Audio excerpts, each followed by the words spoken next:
Hi guys and welcome back. So today I'm going to be showing you how to make these Toffifee Blondies. Let's begin. To start on the recipe, you want to grab yourself a medium-sized heat-proof bowl and into it place your butter and white chocolate, then place over a saucepan of simmering water and allow it to melt a little while. Then once it starts to melt, you can stir it all together until it's fully melted and very smooth. It should be well combined. Just give it a quick whisk to combine. I transferred mine into another bowl and allowed the mixture to cool for around 5 minutes.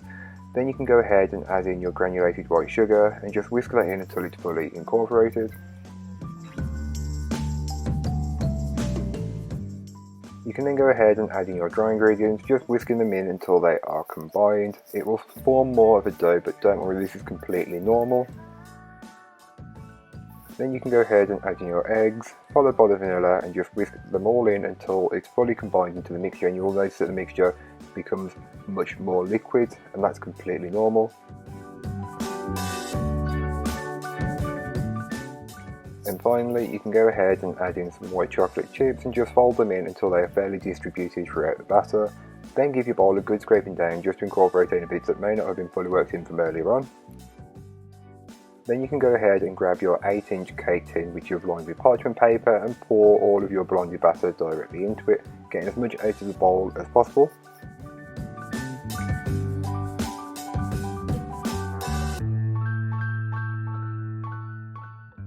Just try your best to level it off so it's all one level.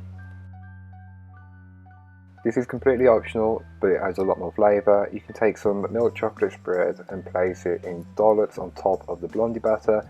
You can place it however you like, but I like to do in the corners and then the centre, and then in the spaces remaining I like to use some of the caramel. These are the flavours that you get in a Toffifee, so that's what I like. But again, it's completely optional, it just adds some more flavour and a bit of colour to the top of it.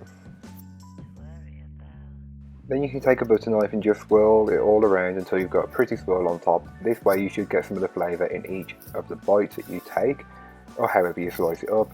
Place into the oven and bake, and then once there's around 10 minutes remaining you can place a Toffifee on top. You can use as many or as little as you like, but I went with a packet. Bake them off, chill them, then place in the fridge to firm up, and then you can cut them up to however you like. Here you could go 8 portions, or you could cut them in half again and then you'll get 16 bite-sized portions, which is more than enough. And here what they look like once they are fully baked and cooled, and everything, and they are just amazing. You get the white chocolate from the blondie, you get the caramel and chocolate swirl, and then the Toffifee. What's not to love about these?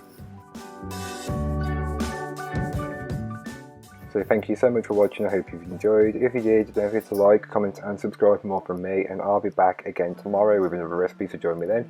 In the meanwhile, don't forget to check out the description, there'll be a link to this recipe, link to my blog and links to all my social media, so don't forget to go and check me out over there, as I'm trying to post more daily on some of them, so just check them out and follow me. But that's all for today, I hope you enjoyed, bye guys.